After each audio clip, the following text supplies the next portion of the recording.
A Polícia Federal atualizou o número de candidatos às eleições municipais que foram presos nesta sexta-feira. Até o momento, 36 candidatos que estavam com mandado de prisão em aberto foram capturados pelos agentes. Quem traz os detalhes é a repórter Aline Becht. Aline, muito bom dia. Atualiza a gente, por favor. Olá, bom dia a você e bom dia a todos que nos acompanham aqui no Jornal da Manhã. Bom, como você bem disse, foram 36 prisões feitas em 10 estados, né? Essas prisões, divulgadas pelo balanço da Polícia Federal, ocorreram até a última sexta-feira nos estados de Minas Gerais, São Paulo, Paraná, Maranhão, Acre, Rio Grande do Sul, Sergipe, Roraima, Mato Grosso do Sul e Santa Catarina, pelos crimes de tráfico de drogas, corrupção e o não pagamento de pensão alimentícia, né? Nós estamos a 15 dias das eleições municipais e a partir de ontem a Justiça Eleitoral determinou que até o dia 8 de outubro nenhum candidato, seja prefeito ou vereador, pode ser preso, né? Isso já faz parte do calendário eleitoral e o objetivo é justamente evitar essas prisões políticas antes do pleito, tendo em vista que o primeiro turno das eleições municipais é no dia 6 de outubro, né? O Código Eleitoral também define que caso essa pessoa seja presa em flagrante, ela deverá ser levada ao juiz. E caso o juiz identifique algum procedimento ilegal, essa medida pode ser revogada e quem prendeu pode ser responsabilizado também.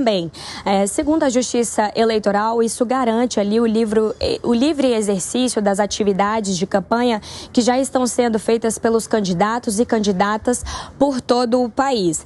Para as eleições municipais deste ano, mais de 15 mil candidatos vão concorrer a 5.569 prefeituras em todo o país.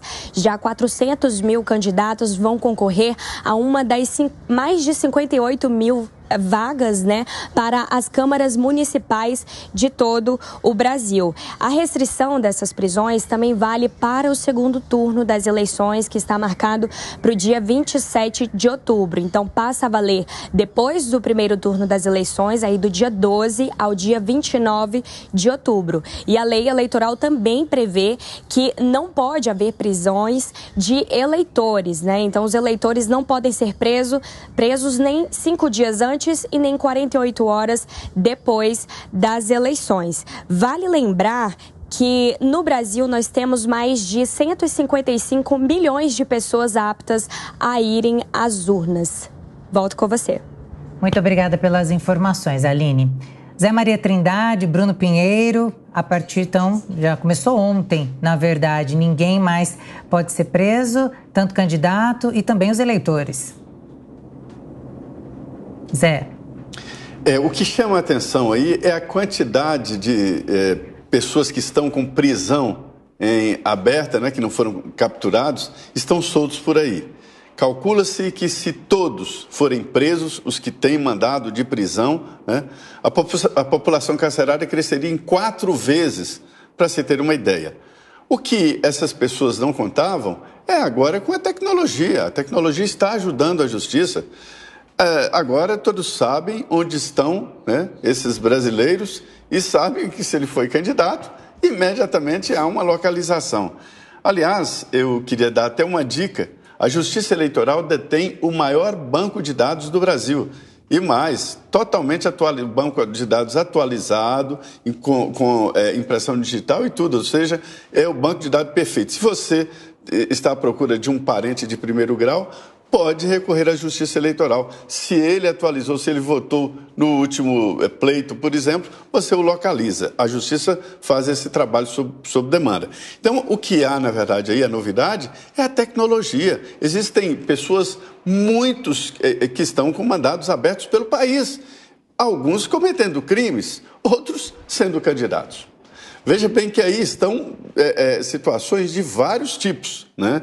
A gente pôde ver, uma a uma dessas prisões, o seguinte: algumas pensão alimentícia, a maioria, pensão alimentícia. Outros nem sabiam que tinham mandado de prisão contra ele, para se ter uma ideia. E outros eram de crime organizado, que chega aí perto do poder. O crime organizado está tentando entrar de forma legal no mundo político. Porque até agora, esta participação do crime organizado na vida política era através de representantes. Agora o crime organizado chegou à conclusão de que não precisa de intermediário, vai pessoalmente. E isto é muito grave. É uma varredura fácil de fazer e isso deveria se repetir em vários outros setores, né? Talvez até metade desses que estão soltos por aí, mas com prisão decretada, sejam presos finalmente.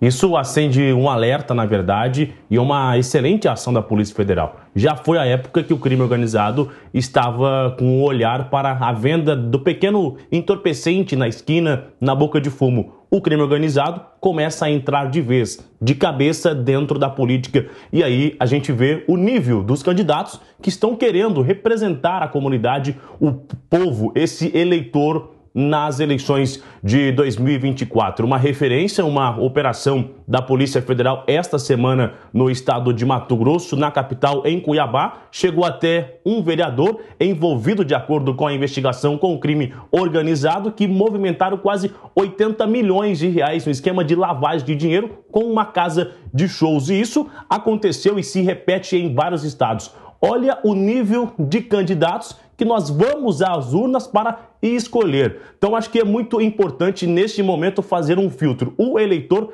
ver de fato quem representa, quais são as ideias e fazer uma varredura na ficha desse candidato. Não tem como nós assistirmos o crime organizado e tomando conta se tornar os nossos representantes, ou seja, quem tinha que combater o crime, quem tinha que combater a violência contra as mulheres está se envolvendo com esse tipo de ação. É uma operação assertiva da Polícia Federal, mas esses nomes, se não tem uma operação, eles iriam disputar as eleições. Então também é hora de endurecer as regras na hora da candidatura, de lançar uma campanha, de lançar um registro de candidatura, de quem está apto para ser um candidato. Esses chegaram longe demais. Se essa operação não acontece, dia 6 de outubro, eles estariam lá na urnas com um grande risco de serem eleitos.